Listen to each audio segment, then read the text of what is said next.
오늘 말씀의 내용은 비판하지 말라. 우리 다 아는 얘기죠. 왜 비판하지 말아야 돼요? 비판은 비생산적입니다. 비판이라는 것은 파괴적이고 그리고 불신앙적이고 그리고 굉장히 에너지를 소모하는 일이죠.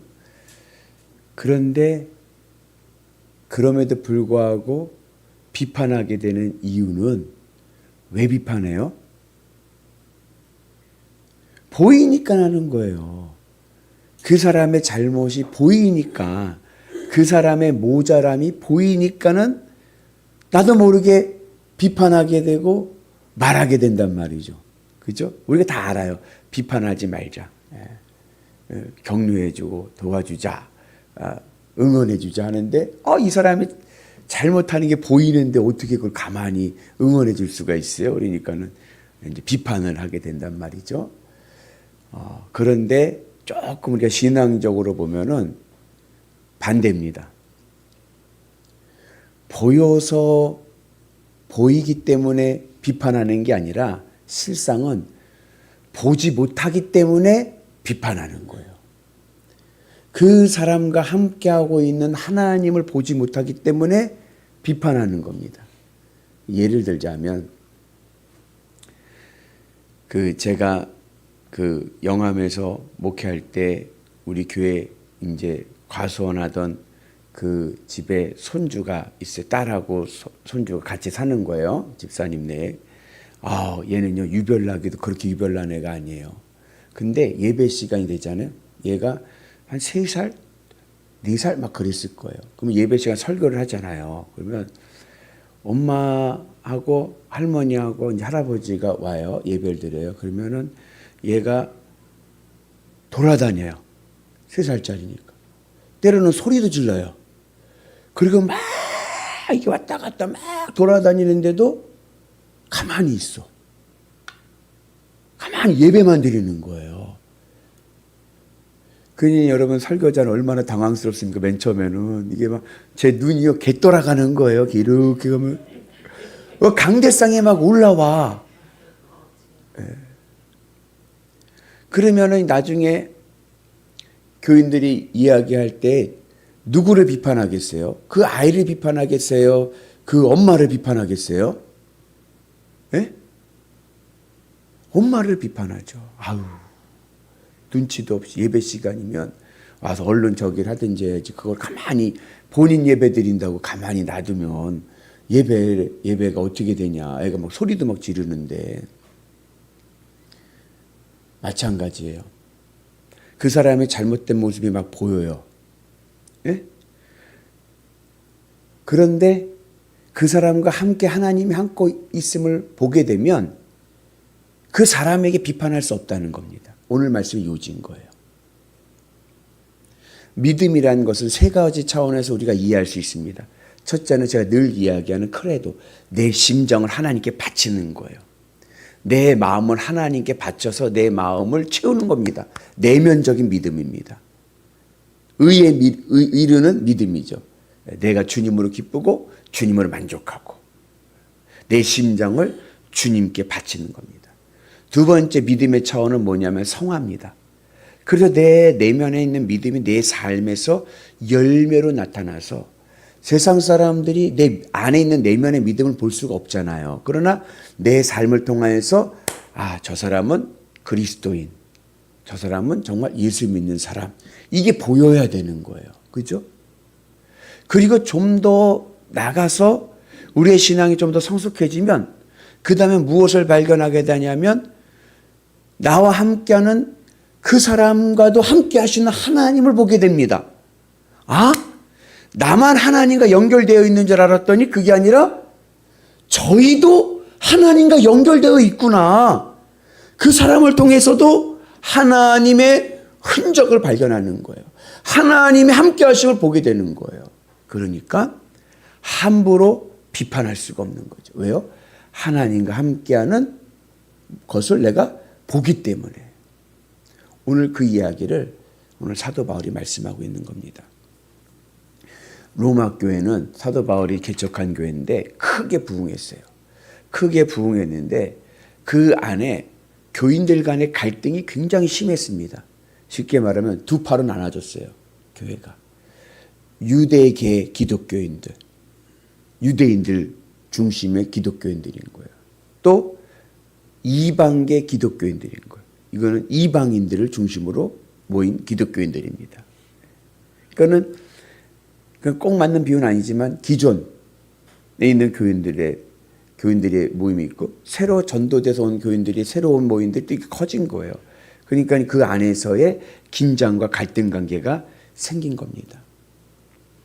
유대인 기독교인들은 자신들의 믿음이 오리지널이라고 얘기합니다. 왜요? 우리 혈통적으로, 혈육적으로 피가 아브라함의 피야, 아브라함의 피.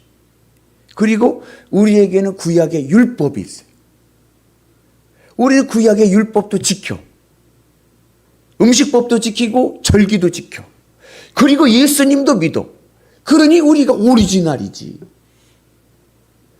이방인 기독교인들은 율법을 지키지 않습니다. 그들은 할례를 하지 않습니다. 대신에 그들은 누구만 바라봐요? 예수님만 바라보고 예수님 때문에 예수 믿는 거예요. 이방인 기독교인들은 구원은 무엇으로 받느냐? 구원은 믿음으로 받지. 율법으로 받는 게 아니요. 혈통으로 받는 게 아니요. 신앙의 연수로 받는 게 아닙니다. 믿음으로 받는 겁니다. 우리는 오직 예수님만 바라보고 이 자리에 섰다. 그러니 우리의 믿음이 더 좋다. 오리지널이냐? 누가 더 믿음이 좋으냐?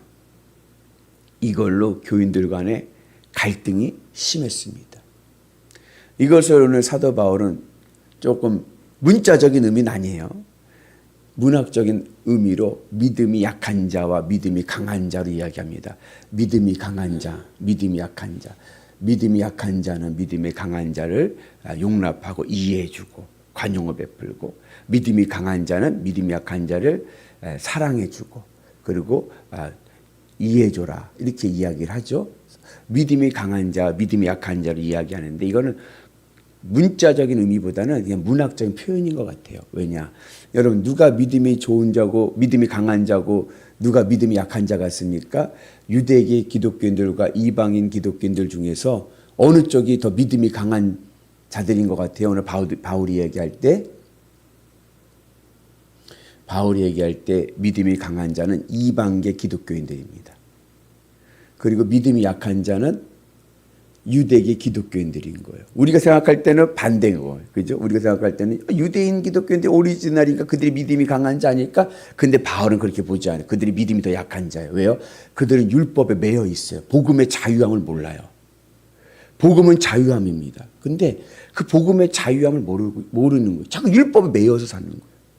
그러니까는 유대계 기독교인들은 이방계 기독교인들을 비판하는 거예요. 왜 돼지고기를 먹느냐는 거예요. 왜 돼지고기를. 왜 유월절을 안 지키느냐는 거예요. 왜 절기를 안 지키고 왜 음식법을 어기느냐. 그게 사도 바울의 입장에서는 이건 복음의 자유함이 없는 거죠. 매여 있는 거죠. 믿음이 약한 자. 여러분, 사실 이런 것들은 뭐예요? 비본질적인 거죠. 제가 목회를 20년 넘게 했지만 제가 가만히 보니 교회 분쟁들 나는 교회들 보잖아요. 그러면 저는요, 이런 말은 죄송하지만 교회의 분쟁이 예수 그리스도의 십자가로 분쟁 나는 교회를 하나도 못 봤습니다. 주님의 십자가 복음의 문제로, 말씀의 문제로 그 복음 때문에 분쟁 나는 경우는 못 보고, 무엇 때문에 분쟁이 일어나요? 교회 방석을 하는데 까만색으로 할 거냐 아이보리로 할 거냐, 뭐 어디 하는데 뭐 인테리어를 하는데 어떻게 할 거냐, 조금 하면 이제 재정적인 문제, 재정이 어떻게 되느냐. 그러나 그런 거는 부수적인 거고, 본질적인 것은 뭐예요? 본질적인 것은 예수 그리스도의 십자가가 이 교회 안에 지금 세워졌는가. 그 복음으로 싸우는 게 죄송하지만 한 번도 못 봤어요. 비본질적. 이걸 아디아포라 그래요. 헬라어로 아디아포라. 예. 관심하지 않아도 될 것들. 그래서 사도 바울이 보니까는 로마 교회 교인들이 막 갈등이 일어나. 근데 뭐냐? 음식으로 갈등 나고 절기로 갈등이 나는 거예요. 왜 고기를 먹느냐? 이 고기는 여러분 우상에게 바쳐졌던 고기들 이런 것들도 포함되어 있는 거예요. 예? 근데 유대 이방인 기독교인들은 문화가 그러니까 아니 뭐 예수님 내 믿음 안에 분명하고 주님만 바라보는데 그게 문제가 되나? 이렇게 되는 거고 이쪽에서 문제가 되지. 예전에 아까 제가 영암에 얘기했지만 영암에 목회할 때 우리 집사님 한 분이 며느리를 드렸어요. 둘째 며느리를 드렸는데 얼마나 기뻐하시는지 몰라요. 왜냐하면 둘째 며느리가 믿음이 너무 좋대요. 아들은 교회를 다니지 않는데 며느리가 너무 기분이 좋다는 거예요. 그래서 믿음이 좋다는 거예요. 그래서 너무 기분이 좋은 거예요. 근데 그리고 나서 어디서 사단이 났냐면 첫 제사에서. 제사를 드리는데 제삿날이 시아버지 제삿날인데 며느리가 안 왔어. 에? 근처에 사는데 시어머니가 아들에게 왜 안 왔냐? 그랬더니 자기는 제사에 참여하지 않는다. 난 그리스도인이기 때문에 참여하지 않는다. 딱 그러고서 안 온 거예요. 그러면 제사를 드리는 시어머니 집사님은 뭐예요? 아니 절은 안 하더라도 와서 음식 준비는 해야지 이건 거예요. 시어머니 입장은. 근데 며느리는 내가 그 제사밥을 왜 만드느냐. 난 그리스도인이다. 그리고 안 온 거예요. 그래가지고 시어머니가 우리 교회 시어머니 집사님이 그 다음 얼마 지나서 며느리를 된통 혼냈어요. 네가 그렇게 얘기하면 나는 뭐냐. 나도 집사인데 된통 혼냈어요. 그랬더니 그 며느리가요 친정으로 가버렸어요.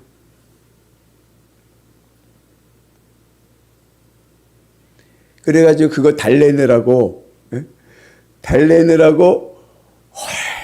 얼마나 애를 썼는지 아들이 가서 데리고 와야 되잖아요. 친정이 부산이거든요. 부산까지가 데리고 와야 돼요. 부산은 이런 말은 죄송하지만 고신이라고 굉장히 보수적인 데가 있잖아요. 그러니까는 와 얼마나 이제 그러더니 그 다음부터 이제 시어머니가 며느리 눈치를 보는 거예요. 왜냐 가버리니까 그냥 친정으로. 여러분 교회 안에서 예배 시간에 주일 예배 시간에 복음 성가를 부르는 거 괜찮습니까? 안 됩니까? 좀 더 나가 볼까요? 여러분 그리스도인이 노래방 가서 대중가요 부르는 거 됩니까? 안 됩니까? 여러분 우리 그리스도인이 돼지고기 먹어도 됩니까? 안 됩니까? 좀 더 나가 볼까요? 여러분 그리스도인이 고스톱 쳐도 됩니까? 안 됩니까? 근데 사실은 그런 것들은 뭐예요? 그런 것들은 비본질적인 거라는 거예요. 비본질적인 거. 그걸로 싸우지 말고 예수님의 십자가 은혜 안에서 주님만을 바라보고 신앙의 중요한 것은 뭐냐? 동기가 중요하다.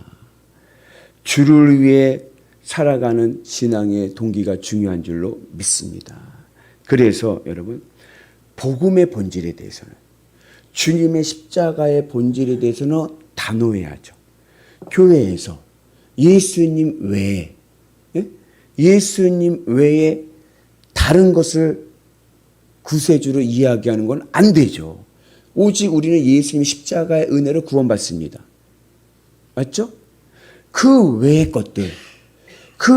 것들은 아디아포라 비본질적인 것들로 싸우지 말라는 거예요. 돼지고기를 먹느냐 안 먹느냐 어느 이단들도 있어요. 어느 이단들은 어제 여기 여호와의 증인은 피를 먹으면 안 된다. 선지국 먹으면 안 된다. 선지국을 먹든지 안 먹든지 그 비본질적인 걸로 에너지를 소비하지 말고 오직 주님의 십자가 은혜 안에서 복음 안에서 교회가 하나 되는 은혜가 있기를 주의 이름으로 축복합니다. 그래서 사도 바울이 중요하게 여기는 것은 교회 안에서는 주님의 십자가의 복음과 교인들 간의 연대성, 같은 말, 같은 마음, 같은 뜻, 같은 열매 하나가 되는 것이 중요하고, 그리고 그 외에 비본질적인 것들로 비판하지 말아라. 비판은 하나님의 속성이다. 심판과 비판은 오직 하나님만 하시는 거지 인간이 할 것이 아니다. 그래서 오늘 우리가 주님의 은혜 안에서 주님의 십자가의 은혜로 승리한 역사가 있기를 원합니다. 이것을 오늘 바울은 주인과 하인의 관계로 이야기를 하는 거예요. 아까 제가 얘기했던 것과 비슷한 거예요. 여러분, 하인이 있어요. 하인이 있는데 하인이 뭘 해요? 근데 내가 이 하인에게 제3자잖아요, 나는요. 내가 이 하인을 이래라 저래라 할 수 없어요. 왜요? 나는 제3자니까. 그럼 내가 하인을 이렇게 하고 저렇게 하고 싶을 때는 누구에게 허락을 맡아야 돼요? 주인에게 가서 얘기를 해야죠. 오늘 돌쇠 좀 저쪽에서 일하게끔 하면 안 될까요? 내가 오늘 이쪽에서 일을 해야 되는데 돌쇠가 여기 있어서 불편해요. 그러니까 돌쇠 저쪽 가서 일하라고 좀 주인에게 가서 얘기를 해. 부탁을 해야 주인이 야 돌쇠야 저쪽 가서 일해라. 그래야 하는 거지. 아니 돌쇠는 이쪽에서 일하는데 돌쇠한테 저쪽에서만 가서 일하라고 하면은 돌쇠는 난 주인이 여기서 일하라고 그랬는데 내가 어디 가서 일을 해? 그러잖아요. 그래서 왜 비판을 하게 되느냐? 그 사람과 함께하고 있는 하나님을 보지 못하기 때문에 그렇다. 나와 함께 하시는 하나님뿐 아니라 나와 함께하는 이들과 함께 하시는 하나님, 그들과도 묶여 계시고 함께 하시는 하나님을 바라보게 되면 그렇게 비판할 수가 없다는 거예요. 그리고 중요한 것은 뭐냐면 동기입니다. 내가 무엇을 할 때에 눈에 보이는 게 전부가 아니라 그것이 주님을 위한 동기인가? 주님을 기쁘시게 하는 일인가? 이것을 보고 그리고 주님을 위하여 승리하는 은혜가 있기를 주의 이름으로 축복합니다. 그래서 내 생각과 내 주관으로 내 환경이 다르기 때문에요. 여러분 신앙의 이 생활도 다를 수가 있습니다. 여러분 결혼할 때도 그렇잖아요. 20년 30년 다른 문화에서 다른 가정에 살았던 사람이 살면 어떻게 돼? 부딪히죠. 당연히. 그런 것들이 있을 수가 있습니다. 그럴 때 중요한 것은 뭐냐면 동기가 중요한 거예요. 내가 그 사람에게 뭔가를 얘기하고 싶을 때 동기가 중요한 거예요. 주님을 위해서. 주님 기쁘시고. 비판을 하지는 않대. 그러나 그들에게 권면을 할 수 있잖아요. 그렇죠? 비판은 그 사람을 죽이는 거죠. 내가 한번 어떻게 해야 이게 비판하는 거고. 내가 그 영혼을 살리고 그 영혼이 하나님 앞에 온전히 서도록 하는 그런 간절한 마음으로 할 수는 있죠. 권면할 수 있는 거죠. 그럴 때 중요한 것은 동기입니다. 내가 주님을 위해서 이 말을 하는가? 내 감정이 아니라 주님을 위해서 내 이 말을 하고 내가 이 일을 할 때 이 말할 때 주님이 기뻐하시는가? 동기가 중요합니다. 그렇게 해서 주님의 은혜 안에서 우리 영일교회가 하나님의 은혜로 주의 사랑으로 하나 되는 복된 교회 되기를 주님의 이름으로 축복합니다. 시간이 좀 갔지만 요거 하나 얘기해 드리면 그 미국에 유명한 미식축구 이제 미국 미식축구가 유명하잖아요. 근데 미식축구를 하다 과열이 돼 갖고 패싸움이 일어난 거예요. 예? 그리고 관중들도 다 운동장으로 내려왔어. 운동장 내려서 막 싸우는 거예요. 그러니까는 이제 경찰 사이렌 막 울리고 경찰들이 와서 막 이렇게 이제 제압을 하고 그래도 안 되는 거예요. 통제가 너무 그냥 난리가 난 거예요. 사람 다 와가지고 경찰이 공권력 해도 이게 해결이 안 돼. 그때에 방송실에 있던 사람이 뭘 들었냐면은 성적이여 영원하라. 미국의 애국가를 튼 거예요. 국가를 튼 거예요. 그 국가를 트는 순간 아수라장이었던 그 싸움판이 다 멈춘 거예요. 그리고 다 어디를 바라봐요? 성조기를 바라보는 거예요. 성조기를. 그리고 그 국가가 다 끝난 다음에 또 싸웠을까요? 화해했을까요? 다 끝난 다음에 서로 악수하고 화해하고 포옹하고 끝나버린 거예요.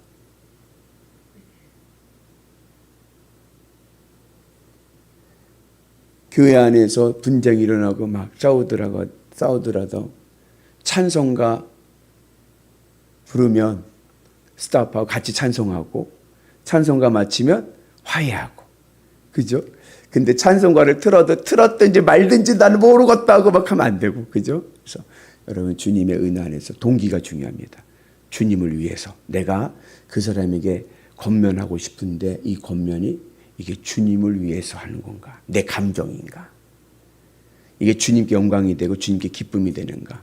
이걸 꼭 기도하면서 묵상하시면서 말씀 안에서 하시고, 교회가 하나 되는 은혜가 있어서 주님의 역사 안에서 승리하는 위대한 성도 되시기를 주의 이름으로 축복합니다.